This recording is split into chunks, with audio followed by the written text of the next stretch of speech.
Allez, c'est parti pour des vidéos sur la rentrée littéraire d'hiver.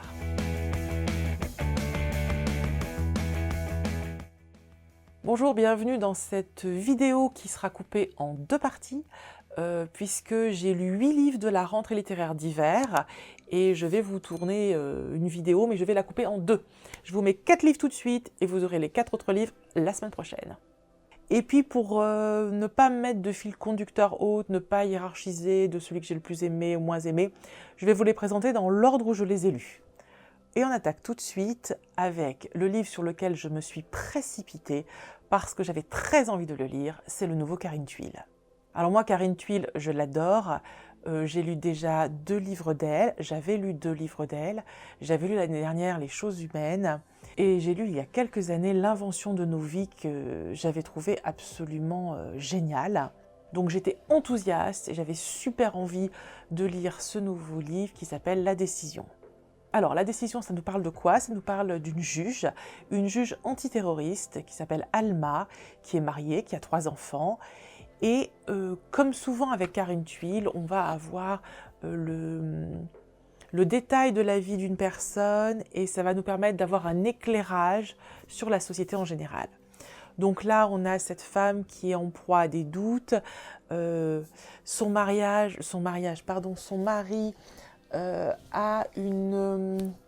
des envies de religion et devient plus ou moins juif intégriste. En tout cas, il prend un chemin très religieux. Elle n'est pas juive et ça la perturbe beaucoup. Et du coup, de ce fait de cette différence de religion, leur couple bat un peu de l'aile. Et elle tombe dans les bras, elle tombe plus ou moins amoureuse d'un de ses collègues avocats. Et à partir de ce fait-là, assez anecdotique, l'autrice va nous parler de ce que c'est qu'être une juge antiterroriste et de tous les doutes et de toutes les angoisses que ça peut générer lorsqu'on a des décisions, et ça s'appelle la décision, des décisions aussi importantes à prendre et qui peuvent impacter la vie de tous les Français. Alors, la lecture de ce livre a été pour moi, comme pour les autres Carine Thuil, éblouissante. J'aime infiniment cette autrice et j'adore cette façon qu'elle a, à travers le prisme de la réalité, de s'emparer de la narration, ou à l'inverse, de maîtriser tellement bien la narration romanesque pour nous parler d'une certaine forme de réalité. Et elle fait ça souvent à travers la relation entre 2 personnages. Dans L'invention de nos vies, c'était 2 hommes amis. Devait y avoir un musulman et un juif, si mes souvenirs sont bons, et ça se passait aux États-Unis. Et c'était hyper intéressant. Dans celui qui était sorti l'année dernière, Les choses humaines, c'était une mère et son fils. Et ça parlait beaucoup de féminisme et de rapport à la femme. C'était aussi extrêmement intéressant. Et là, c'est un rapport de couple. Et à chaque fois, elle arrive tellement bien à mêler le fait de société, le fait intime, et aussi quelque chose de beaucoup plus large. Et là, elle nous parle d'un sujet absolument brûlant et difficile qui est le djihadisme et puis le terrorisme. Et elle le fait avec brio. Dans cette histoire, Carine Thuil aurait pu tomber sur l'écueil de la facilité. Elle nous parle d'une histoire de couple, d'adultère, c'est des choses très basiques qu'on a vues plein de fois. Elle nous parle de djihadisme, on peut facilement tomber dans le côté un peu point de vue Paris Match, je sais pas quoi, un peu voyeuriste, et c'est jamais le cas. Et c'est vraiment ça la force de cette écrivaine, c'est que ce qu'elle nous raconte, elle le fait vraiment en mélangeant tellement bien ses narrations qu'elle vous attrape par tous les côtés. Et là, on est dans la tête d'Alma, qui vit en même temps l'angoisse de se demander si elle doit quitter son mari, donc des choses très triviales, en fait, de l'ordre du quotidien de plein de gens, et en même temps, elle est en but à un vrai problème philosophique. Elle est face à un homme qui a été arrêté, qui est parti faire le djihad, qui est revenu en France, et qu'est-ce qu'on fait de cet homme-là ? Est-ce qu'on le met en prison au risque qu'il se radicalise en prison et qu'il ressorte un jour pour poser une bombe quelque part? Ou est-ce qu'on prend le risque de le libérer en se disant que, en fait, il a fait le djihad, mais il est revenu de lui-même, donc tout va bien, mais en prenant le risque qu'il colle une bombe dès la sortie? Et comment on vit avec ce type de décision quels sont les cheminements dans la tête, comment on en arrive à être plusieurs, à en discuter pour... voilà, et moi j'ai découvert qu'ils sont plusieurs juges antiterroristes pour prendre cette décision, qu'ils ne sont pas seuls, j'ai découvert plein de choses, des choses bêtes, mais j'ai découvert par exemple que les juges antiterroristes sont sous protection permanente, parce que leur vie est tout le temps mise en jeu, ils reçoivent en permanence des menaces de mort, et je me dis, oh là là, je me disais à la lecture, que j'ai trouvé vraiment éblouissante, mais vraiment que c'est des métiers difficiles, que c'est des métiers de sacerdoce, parce que vous risquez votre vie, sur vos épaules reposent des décisions qui sont énormes, et en plus, le personnage de cette juge est hyper touchante parce que ça la rend très humaine, ses doutes, ses angoisses, sur quoi faire, comment le faire, elle a peur pour ses enfants, enfin moi c'est le sentiment que je ressens souvent. Bref, c'est vraiment un roman qui est magnifique. Le deuxième roman que j'ai lu, c'est un roman d'Elif Shafak qui s'appelle L'île aux arbres disparus. Et je l'ai choisi parce que l'année dernière, à la même période, j'avais lu pour la première fois cette autrice et j'avais lu ce livre qui s'appelle 10 minutes et quelques secondes dans ce monde étrange, j'ai oublié le titre exact, et j'avais purement et simplement adoré ce livre. Le personnage principal est aujourd'hui encore dans ma tête, il restera très longtemps. Et je m'étais dit que cette autrice avait un vrai talent pour raconter des histoires et aussi nous raconter des personnages. Parce que moi, ce qui m'avait le plus bluffé dans ce livre, c'est les personnages. Donc voilà, j'étais très, très impatiente de lire son nouveau livre. Et L'île aux arbres disparus m'a beaucoup plu, mais m'a un peu moins enthousiasmée que l'autre. Je vous explique pourquoi. Alors, dans L'Arbre disparu, de quoi on nous parle? Alors, c'est une jeune fille qui est au lycée, au collège peut-être, donc qui est jeune, qui vit avec son père qui est chypriote. Ils sont installés à Londres. Lui, il est botaniste, il vit dans son monde au milieu des plantes, et sa mère est décédée. Et elle se sent déracinée, elle se sent un peu seule, ce père qui est un peu mutique, qui parle peu, et elle est dans les affres de l'adolescence. Et un jour, il se passe une sorte de brisure en elle, et à l'école, elle se lève et elle crie. Et elle a un long cri monocorde, elle-même n'a pas conscience de ce qu'elle est en train de faire, tout le monde la prend pour une folle, la prof lui demande plein de fois de s'asseoir, elle ne s'assoit pas, elle crie. Et elle rentre chez elle, en plus ça a été filmé, ça va se retrouver sur les réseaux sociaux, et à partir de ce point-là, de cette angoisse adolescente, on va remonter le fil de son histoire et de savoir pourquoi ce père chypriote vit en Angleterre, pourquoi sa mère est morte, qu'est-ce qui s'est passé. Et vous allez avoir une alternance passé-présent entre les années 70 et de nos jours. Et on va découvrir l'histoire des parents de cette jeune fille, l'histoire de sa famille, et on va découvrir surtout la guerre qui a eu lieu là-bas, une guerre fratricide qui opposait les Grecs et les Turcs. Et à ce moment-là, c'était devenu à un tel point qu'il était interdit à un Turc ou à un Grec chypriote d'être amis. Et évidemment, on comprend assez vite que dans les parents, il y en a un qui est grec et l'autre qui est turc, et que forcément les familles à la Roméo et Juliette, ça s'était mal mis.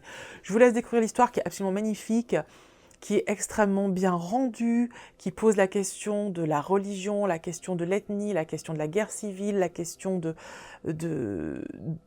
simplement de l'amour plus que ça. Ça pose la question du déracinement. Ça s'appelle L'île aux arbres disparus parce que vous avez tout un jeu en filigrane sur le déracinement de la famille qui doit parfois quitter son pays parce qu'il y a une guerre. Et puis vous avez le déracinement de l'arbre. En l'occurrence, le père est parti à quitter son pays en emmenant un figuier qu'il a planté dans son jardin à Londres. Et voilà. Et j'en arrive à la limite de ce roman. C'est la seule chose qui ne m'a pas plu. Alors c'est infinitésimal parce que c'est vraiment un très joli roman.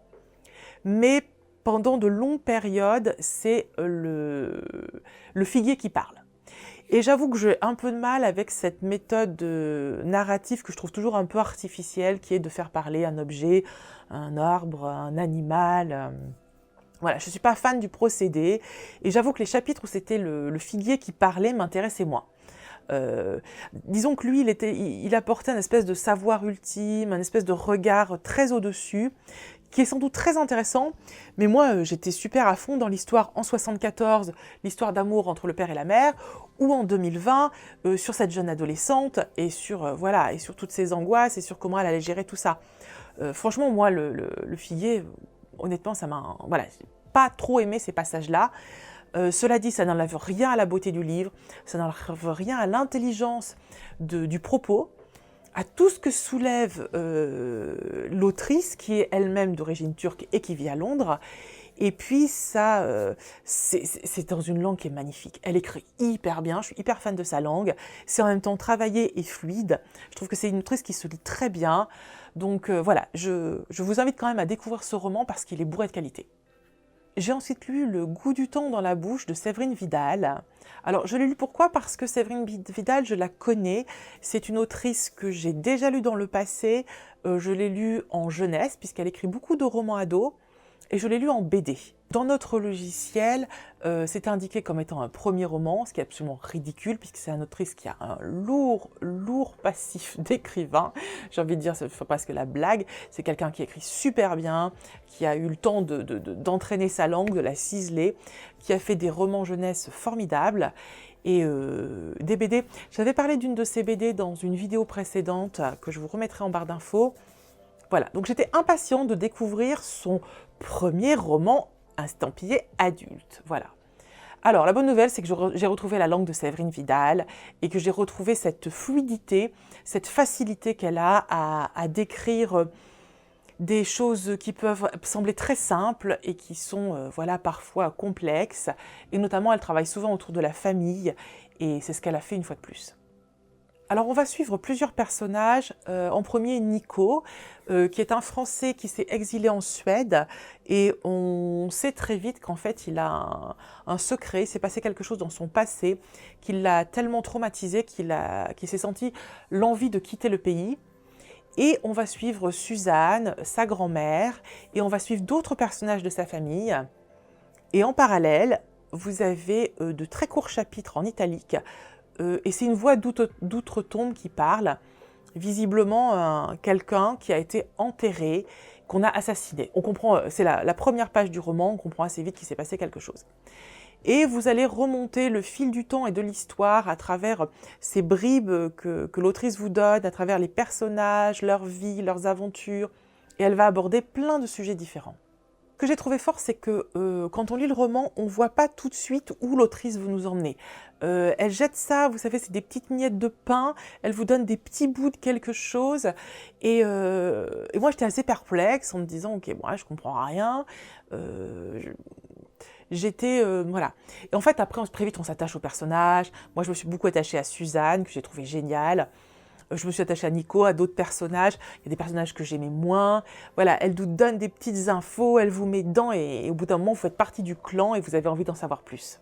On traverse les époques, on traverse les vies de ces gens, on traverse leurs aventures, on traverse aussi le regard qu'on peut poser sur notre famille, sur nos amis, les jugements qu'on fait, les incompréhensions, les interprétations. Elle distille tout ça, c'est vachement bien fait. C'est un roman qui est simple, mais qui fonctionne bien. Voilà, c'est une belle lecture. J'ai bien aimé découvrir ce premier roman.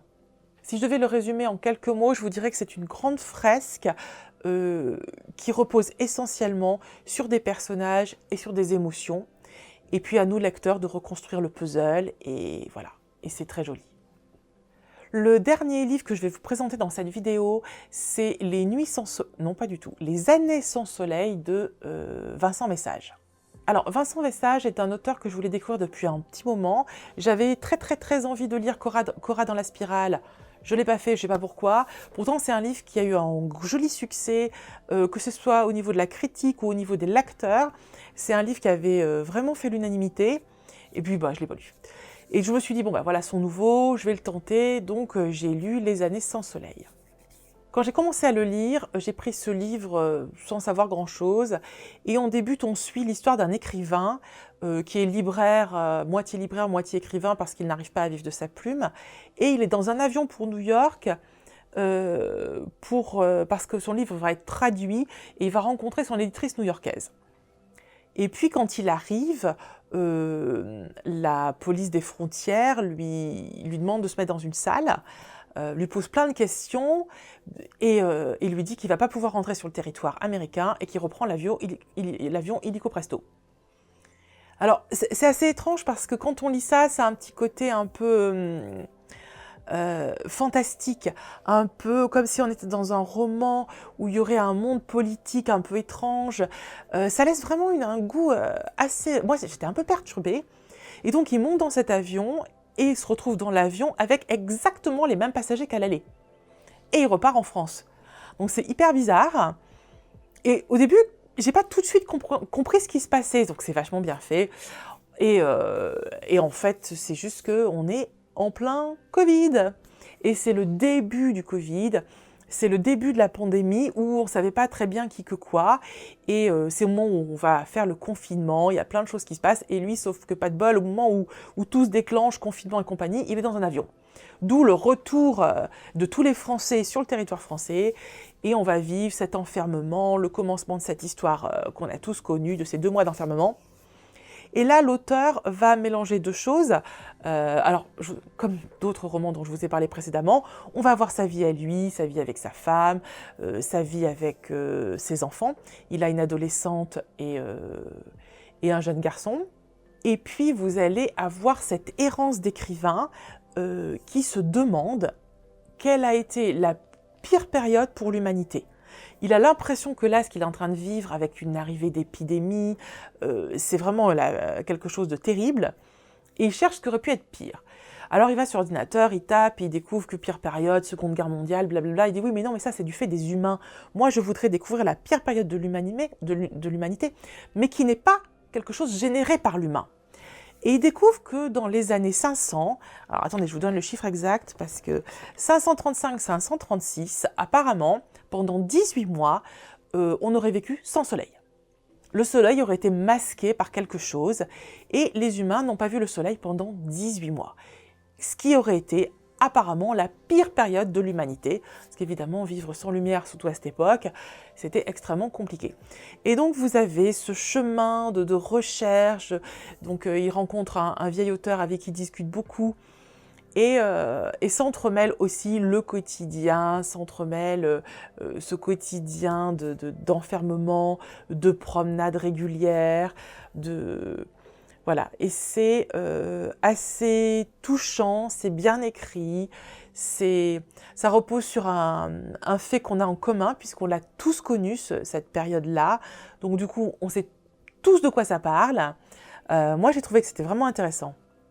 C'est un livre qui regorge de références historiques, philosophiques, de tous ordres. La langue est assez poétique. C'est vraiment un joli roman. Et puis c'est un roman, je ne sais pas comment on appelle ça, qui se mord la queue. C'est-à-dire que le personnage principal est un écrivain qui vit un Covid, enfin l'enfermement, que lui-même, Vincent Message, a connu, puisqu'on l'a tous connu il y a 2 ans. Et donc vous avez ce système de l'écrivain qui cherche l'inspiration. Et à la fin, le personnage principal écrit un roman à propos de ce sujet. Mais en même temps, Vincent Message écrit aussi un roman à propos de ce sujet. Donc voilà, vous avez ce jeu, cette circonférence que j'ai trouvé hyper rigolote. Alors qu'elle a déjà été faite, bien sûr, mais je trouve toujours le procédé un peu sympa. Enfin, dans ce roman, il y a aussi, alors c'est pas le sujet le plus important, mais c'est pas totalement anecdotique non plus, un joli regard sur le couple, ce couple qui vit pas bien cette période, qui doit se séparer pour un temps X parce que c'est compliqué pour eux, et voilà, mais vous verrez la fin, mais c'est vraiment une analyse aussi de la famille à travers toujours le prisme de ce confinement. Donc un roman que je vous conseille parce qu'il est original et intéressant. Voilà, fin de la partie 1. N'hésitez pas à liker, à commenter, à vous abonner. Et puis on se retrouve la semaine prochaine. Je vous fais la partie 2.